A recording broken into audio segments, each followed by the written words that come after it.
But of course, we are still in the thick of hurricane season. Oh my gosh. Finally, the Atlantic tropics are starting to heat up. 3 areas that we're watching, Michael. We'll begin. We've got Tropical Storm Humberto became the 8th named storm to form in the Atlantic just yesterday. And the storm now forecast to become, get this, a major hurricane in the coming days as it lies within a favorable environment for strengthening with warm water temperatures right at the sea surface. So that's something we'll watch closely.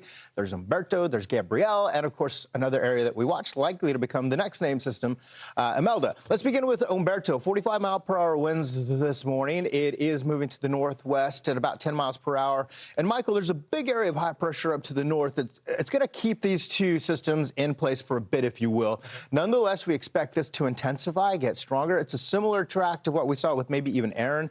But look, it looks impressive on the northern and southern side. Meantime, southern side, not all that great, but still, it's still holding together, and you can see some of those cloud tops getting pretty impressive there. Yeah, and waiting for this side to close a little bit. Yeah, absolutely. Thunderstorms. And Craig, to your point, one of the reasons why we're seeing almost a lopsided, it's a little bit more toward the north and toward the east, is because there's just a little bit of wind shear. Those are the winds upstairs that are kind of blowing a lot of that convection to the north and making it a little lopsided. Yeah, but the convection, and I should say the hostile winds are expected to lighten up. So that closed circulation. Yeah, we'll see that convection around that closed circulation center sooner than later. And it's fighting off some of the dust. Look at the amount of dust on the eastern side of this. As this builds up and the storms build up, the moisture pushes some of the dust away. So we'll start to see that fill in as well. There's a little bit of dust over on the western side, but overall, once this starts to build a little bit more, then we deal with some more in the way of a better looking system, if you will, more textbook style. Here's a look at the winds you were talking about, by the way. We got some of those winds, especially on this side where we're missing some of the cloud cover. But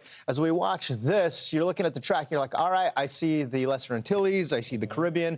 Forecast track for this takes it, this is the new one coming in, by the way, from the National Hurricane Center, takes it up to the north and northwest. And look at this, Michael. This is a new update. At 115, that would make it a Category 3 major hurricane. Yeah, that was as of 5 a.m. So literally, we just received that information within the past 5 minutes-ish or so. And that's a big update, by the way.